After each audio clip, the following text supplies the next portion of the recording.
पृथ्वीलाई त धर्म र पृथ्वीमाथि यस्तो अन्याय र अत्याचार, त्यो गाई र गोरुमाथि यस्तो अन्याय र अत्याचार गरेको कारणले गर्दा आज परीक्षितबाट छक्क पर्नु, परीक्षितबाट रिसाउनु पनि भयो। भक्तवत्सल भगवान, हे किन गर्छौ अहंकार, किन गर्छौ अभिमान, एक दिन त मर्नु छ, हरानी भई जानु छ, हो एक दिन त मर्नु छ, हरानी भई जानु छ, आगो ओडी आगो बिछौना, किन गर्छौ अहंकार, किन गर्छौ अभिमान, किन गर्छौ अहंकार, किन गर्छौ अभिमान, एक दिन त मर्नु छ, हरानी भई जानु छ, आगो ओडी आगो बिछौना, हो आगो ओडी आगो बिछौना। भक्तवत्सल भगवान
परीक्षित जी महाराजले यो सब दृश्य जब देख्नुभयो, अब मैले यो कलियुगलाई नष्ट नगरी उपाय छैन। जब तक म यो कालो पुरुषलाई मार्दिन तब तक मेरा यी प्रजाहरू कहिले पनि सुखी नहुने भए, पशु प्राणीहरू पनि सुखी नहुने भए, धर्म र पृथ्वीमा पनि अमङ्गलै अमङ्गल हुने भयो। त्यही भएर अब म यसलाई मारि नै दिन्छु भनेर राजा परीक्षित रिसाउँदै भन्नुभयो, अरे कालो पुरुष मसँग युद्ध गर्न आइज। एउटा निर्दोष घाँस खानेवाला पशुमाथि के आज प्रताडना गरिरहन्छ? सक्सेस र सामर्थ्य छ भने मसँग युद्ध गर्न आइज। म यो देशको राजा हुँ, चक्रवर्ती सम्राट हुँ, राजा परीक्षित हुँ, ती पाण्डवहरूको वंशज म परीक्षित हुँ। सक्सेस भने मलाई मार, मलाई परास्त गर अनि यो राज्यको अधिपति बनेर बस, होइन भने म तँलाई मारिदिन्छु भनेर राजा परीक्षितले युद्धको लागि ललकारेपछि त्यो कालो पुरुष पनि, मलाई मार्ने तिमीले? हे राजा परीक्षित, तिम्रो उमेर कति भयो भन त? परीक्षितले भन्नुभयो 60 वर्षको भयो। तर चिन्ता नगर, उमेरले 60 वर्ष भए पनि तँलाई परास्त गर्न गर्ने शक्ति अहिले पनि मसँग छ। कलियुग हाँस्न थाल्यो, अरे मलाई मार्नेवाला तिम्रो उमेर बल्ल 60 वर्ष भएको छ, तर याद गर म कलियुग हुँ, कलियुग। तिमी त भर्खर 60 वर्षका छौ, म कति वर्षको छु थाहा छ? 4,32,000 वर्ष त मेरो आयु छ। मलाई 4,32,000 वर्षसम्म कसैले मार्न सक्दैन। तिम्रो त आयु सकिसक्यो, अब त तिम्रो मर्ने दिन आइसक्यो। त्यही भएर बरु मेरो शरणमा आऊ, म तिमीलाई क्षमा गरौला, होइन भने तिमीलाई म मारिदिन्छु भन्यो कलियुग। अब त परीक्षितजी महाराज बडा रिसाउनु हो। एउटा गुफाभित्र दुईटा शेर बस्न सक्दैन कि अब त छैनस् कि अब म छैन भनेर राजा परीक्षितले युद्धको लागि ललकार्नु भयो। नभन्दै भयङ्कर युद्ध भयो परीक्षित र कलियुगको। यस्तो युद्ध भयो, यस्तो युद्ध भयो, वास्तवमा त्यो युद्ध हेर्नको लायक नै थियो। सारा प्रजाहरू त्रसित भए, लौ अब के हुन्छ, कसले जित्ने कसले हार्ने। अन्तिममा परीक्षितले के गर्नुभयो, यसलाई नमारी छोड्दिन भनेर छातीमा बाण प्रहार गर्नै खोज्नु भएको थियो। तर बडा बाठो रहेछ कलियुग, हत्ता नपत्ता दौडेर आयो, परीक्षितको चरण पक्रिँदै भन्न लाग्यो, महाराज महाराज महाराज मलाई नमार्नुहोस्, महाराज मलाई नमार्नुहोस्, म हजुरकै प्रजा हुँ, म हजुरको शरणमा आएको छु, महाराज मलाई नमार्नुहोस् भन्न थाल्यो। पतितं पादयोर्वीर कृपया दिन वत्सलः शरण्यो नावदित श्लोक्य आह चेदम हसन्य। परीक्षितलाई गएर प्रार्थना गरे। परीक्षितले सोच्नुभयो, मलाई मेरा हजुरबाले भन्नु, बाबु यदि शत्रु पनि तिम्रो शरणमा आएका छन् भने त्यस्ता शत्रुलाई पनि मार्नु हुँदैन है, किनभने शरणमा आएकोलाई कहिले मरण गर्नु हुँदैन, शरणागत वत्सल बन्नुपर्छ। अनि परीक्षितले भन्नुभयो, हुन त तेरो रूपरङ्ग देख्दा, तेरो स्वभाव देख्दा तँलाई बाँच्न त दिन नहुने हो, तँलाई त मार्नै पर्ने हो, तर पनि मेरो शरणमा आएर झुकिरहेको छस्, भन् तँसँग के त्यस्तो गुण छ जबकि म तँलाई नमारुलु भन्छ। भनेपछि कलियुगले भन्न लाग्यो, महाराज महाराज हजुरले मलाई चिन्नु भएकै छैन, म कलियुग हो, कलियुग। यत फलम तपसा, जुन फल तपस्याद्वारा पाइँदैन नि महाराज, सुन्नुहोस्, मको जुन फल के अरे सत्ययुगमा 10 वर्ष तपस्या गर्दा पाइँदैन, जुन फल त्रेतायुगमा 1 वर्ष होम होमादि गर्दा पाइँदैन, जुन फल द्वापरयुगमा 1 महिना साधना गर्दा पाइँदैन, त्यो फल मेरो युगमा 1 दिन भगवानको भजन कसैले गर्छ भने त्यो फल उसले पाउँछ। त्यसैले महाराज मलाई नमार्नुहोस्। यत फलम तपसा नास्ति न योगेन समाधिना तत्फलम लभते सम्यक कलौ केशव कीर्तना। मेरो युगमा जसले भगवानको भजन गर्छ, जसले भगवानको पनि नाम जप्छ, उसले त्यो फल सजिलै पाउँछ, जसले सत्ययुगमा 10 वर्ष तपस्या गर्दा पनि पाउँदैन। अब नमान्नुहोस् न महाराज, यो भन्दा राम्रो गुण के चाहियो। कलियुगले त्यति भनिसकेपछि परीक्षितलाई यो शब्दले छोड्यो। परीक्षितले सोच्नुभयो, हो जे भए पनि योसँग रूपरङ्ग हेर्दा नराम्रो भए पनि, स्वभाव नराम्रो भए पनि वास्तवमा गुण चाहिँ योसँग राम्रै रहेछ है। किनभने कलियुगका मान्छेहरू मन्द बुद्धिवाला हुन्छन्, अल्छी हुन्छन्, आलसी हुन्छन्। कलियुगका मनुष्यहरू न उनीसँग बल हुन्छ, न बुद्धि हुन्छ, न विवेक हुन्छ, न अध्ययन हुन्छ, होइन। कमसेकम नजाने नै भए पनि, अल्छी गरेर भए पनि भगवानको नाम जपे भने त उनीहरूको त कल्याण हुन्छ त। कमसेकम आफ्नो लागि भन्दा पनि कलियुगी मनुष्यको कल्याणको लागि भनेर परीक्षितले सोच्नुभयो र भन्नुभयो, ल ठिक छ, मेरो शरणमा त आएको छस्, मेरो शरणमा आएको हुनाले म तँलाई मार्न चाहिँ मार्दिनँ, तर एउटा कुरा कलियुग, मेरो राज्यमा तँलाई बस्न जित्दिन्न, यहाँबाट भागिहाल, अन्त गएर कतै बस जा। नते गुडा के यसो धरा, तँलाई मैले मेरो राज्यमा राखेँ भने अरू अरू पशु प्राणीलाई त दुःख दिइरहन्छ। एउटै तँसँग एउटै राम्रो गुण रहेछ कि तेरो युगमा भगवानको भजन यदि कसैले गर्छ भने उसको कल्याण हुन्छ भन्ने तैँले लोभ देखाइस्। त्यही लोभमा म परेर म तँलाई मार्न चाहिँ मार्दिनँ, तर यहाँ चाहिँ बस्न दिन्न, अन्त गएर बस्छ, कतै गएर बस्छ। परीक्षितले आज कलियुगलाई नमारे तापनि त्यहाँ नबस्न आदेश दिनुभयो। त्यति भनेपछि कलियुगले भने, महाराज म पनि हजुरकै प्रजा त हो नि, अब हजुरले मलाई यहाँबाट अन्त जा भन्नुभयो। कहाँ जाउँ? उत्तरमा हिमालयदेखि लिएर दक्षिणमा गङ्गा सागरसम्म त हजुरकै राज्य छ, बरु हजुर नै भनिबक्सोस् न, यहाँ बस भनेर भनिबक्सोस्, म त्यहीँ गएर बस्छु भने कलियुगले। अनि परीक्षितले भन्नुभयो, त्यसो एउटा काम गर, तँलाई म आजदेखि 4 ठाउँमा बस्न दिन्छु, त्यहीँ गएर बस्नु। लु जा। कुन ठाउँमा? द्युतम पानम स्त्रिय सुना हेत्रा धर्म चतुर्विधा। जा, आजदेखि जहाँ द्युत क्रीडा हुन्छ त्यहाँ गएर बस्नु। द्युत भनेको जुवा खेल्ने भन्छ नि, जुवा हो, त्यहाँ गएर बस्नु। लु जा, किन तेरो काम भनेको मति भ्रम गर्नु हो, मति भनेको बुद्धिलाई भ्रमित बनाउने तेरो काम हो, त्यहीँ गएर बनाउनु। लु जा भनेर आदेश दियो। त्यही भएर जुवा खेलेको ठाउँमा मति भ्रम हुन्छ, त्यो जोसमा होस हुँदैन, के अरे भन्छन् नि, होइन। त्यहाँ जाँदा हेर्नुपर्छ। त्यो अब कतिलाई थाहा पनि होला, त्यहाँ जाँदा हेर्नुपर्छ आफ्नो घरबार इष्टमित्र सब कुछ बिर्सेर त्यहाँनिर ताउ हाराहान हुन्छ कि जुवा। किनभने जुवामा एक रूपले कलियुग बस्दछ, त्यहाँ बसेर उसले मतिलाई भ्रम गर्ने काम गर्छ। दोस्रो ठाउँ दिनुभयो जा पानम। पानम भनेको मदिरामा गएर बस्नु त जा, मदिरा भनेको रक्सी होइन, त्यहाँ गएर बस्नु। त्यही भएर कलियुग त्यहाँ गएर बसेको छ। तसर्थ मदिरा पान गर्ने बालाको मति भ्रम हुन्छ, मति भ्रम बुद्धिले भ्रमित गरिदिन्छ मदिरा। हेर्नु कति पावरशील हुँदो रहेछ त्यो। अघिसम्म बोल्न नजान्ने मान्छे त्यो खाएपछि पता नै के जादु हुन्छ, पाखुरा सुर्किँदै आइपुग्छ त्यो होइन। त्यो चाहिँ हुन्छ देख्नु भयो होला तपाईँहरूले। अघिसम्म बोल्न पनि अप्ठ्यारो मान्नेवाला त अब त पाखुरा पो सुर्किँदै आउँछ है, त्यसको नसा लाग्दैछ। दोस्रो हो मदिरा। तेस्रो स्त्री सुना, वेश्यावृत्ति गर्ने ठाउँ जहाँ शरीरलाई किनबेच गरिन्छ हो, त्यो वेश्यावृत्ति गर्ने ठाउँमा गएर बस्नु। दोस्रो। तेस्रो। चौथो सुना। सुना भनेको हत्या हिंसा गर्ने ठाउँ। यो चारवटा ठाउँमा गएर बस्नु ल जा भनेर आदेश दिनुभयो। अलिक कलियुगले भने महाराज सबै नराम्रो नराम्रो ठाउँ मात्र हजुरले छानेर दिइबक्स्यो।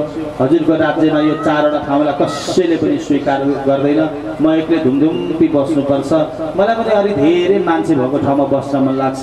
त्यही भएर बिन्ती छ महाराज, एउटा त कमसेकम अलि राम्रो ठाउँ दिनुहोस् न महाराज, त्यहाँ गएर बस्छु भनेर एकदम मलिन अनुहारले प्रार्थना गरेपछि परीक्षितलाई दया लाग्यो। परीक्षितले भन्नुभयो त्यसो भए एउटा काम गर, जा तँलाई म मेरो शरणमा आएको हुनाले तँलाई म एउटा वरदान दिन्छु। आजदेखि त जात रूपम अदात प्रभु गएर सुनमा गएर बस्नु लु जा। रजोगुणी सुनमा। तर एउटा कुरा, रजोगुणी सुनमा, रजोगुणी सुन भनेको अन्यायद्वारा कमाएको सम्पत्तिमा त गएर बस्नु लु जा। कलियुगलाई त्यति भनेपछि त कलियुग नाच्न थालेको नि, म त सुनमा बस्ने भएँ भन्दै नाच्न थाल्यो।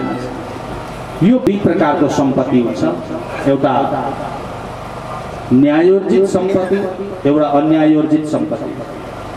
न्यायद्वारा कमाएको सम्पत्तिमा भगवान बस्नुहुन्छ। भगवानले गीतामा भन्नुभएको छ धातु नाम काञ्चनोस्मी भनेर, म धातु मध्येमा सुन चाहिँ मै हो है भन्नुहुन्छ। त्यही भएर भगवत सेवा गरेर सुवर्णको प्रतिमा बनाएर प्रतिष्ठा गर्ने विधान छ।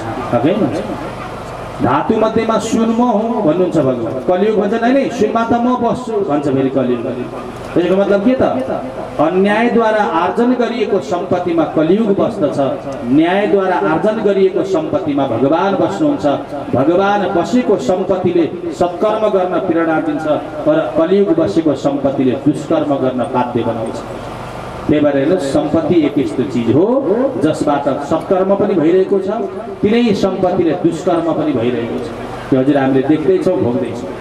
त्यसैले धन अब आफूसँग भएको धन कलियुग बाला हो कि भगवान बाला हो पत्तो पाइँदैन होइन। त्यही भएर शास्त्रले के भन्दै भने एउटा काम गर बाबु, धनको बेला बेलामा शुद्धिकरण गर्दै गर है भनेर दान गर्ने विधान शास्त्रले बनायो। शरीरको शुद्धता स्नान गरेपछि हुन्छ, मनको शुद्धता भजन गरेपछि हुन्छ, अनि धनको शुद्धता दान गरेपछि हुन्छ। त्यही भएर आफूले आर्जन गरेको दशांश दान गर्नु भन्छ शास्त्रले। कि दशांश दान भनेको 10 रुपियाँमा 1 रुपियाँ दान गर्नु भन्न खोज्यो। 10 रुपियाँ हजुरले कमाउनु भयो भने 1 रुपियाँ चाहिँ दान गर्नु भन्न खोज्यो। अनि त्यो 1 रुपियाँमा पनि 50 पैसा दिन दुखीको सेवामा लाउने, 50 पैसा भगवत सेवामा लाउने। यहाँ हेर्नु कति मिठो सिस्टम बनाएको छ, कति राम्रो हाम्रो शास्त्रले।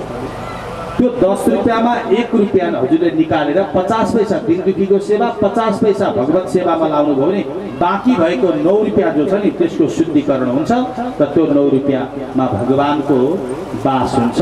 त्यो कलियुगी सम्पत्ति, कलियुग बस्नेवाला होइन, भगवान बस्नेवाला सम्पत्ति। तर लोभले 10 रुपियाँमा 1 रुपियाँ पनि यदि हजुर दान गर्नुहुन्न भने के थाहा सम्पत्तिको रूपरङ्ग हुँदैन, त्यसमा कलियुग पनि बस्न सक्छ। एक यस्तो चिज हो, यसलाई बुझी गोमन सर्प सरी, धनलाई गोमन सर्प जस्तो सम्झिनु रे के। यसलाई बुझी सर्प गोमन सरी, भागेर यसदेखि दूर गर्नु प्रेम हरिको चरण कमलमा, राखेर मनलाई ईश्वर। गोमन सर्प जस्तो सम्झिनु रे सम्पत्ति। गोमन सर्प भनेको डस्यो भने मारी पनि दिन्छ, सम्पत्ति के अरे सर्पले डस्न पायो भने मर्नु पनि पर्छ र त्यही सर्प भएन भने सृष्टि पनि फेरि भङ्ग हुन्छ। सर्प मनुष्यको शत्रु होइन, सर्प मनुष्यको के हो? जीवनदाता हो। सर्प नभएको ठाउँमा मानव सृष्टि अगाडि बढ्दैन। त्यसको मतलब के त? हाम्रो जीवनदाता पनि सर्प नै हो र हाम्रो प्राण हरण गर्नेवाला पनि त्यही सर्प हो हैन? त्यही भएर त्यसबाट बचेर बस्नुपर्छ भन्न खोजेको। त्यसैले धन चाहिन्छ पनि, तर त्यही धनको मद चढ्यो भने जीवात्मा पतित पनि बन्दछ। त्यही भएर गोमन सर्प जस्तो सावधान भएर धनको सेवा गर्नुपर्छ। भक्तवत्सल भगवान कृष्णको महिमा गाइरहनु होला, फेरि फेरि भन्दैमा पाइँदैन यो चोला। कृष्णको महिमा गाइरहनु होला, फेरि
फेरि भन्दैमा पाइँदैन यो चोला। कृष्णको महिमा गाइरहनु होला,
फेरि फेरि भन्दैमा पाइँदैन यो चोला। कृष्णको महिमा गाइरहनु होला,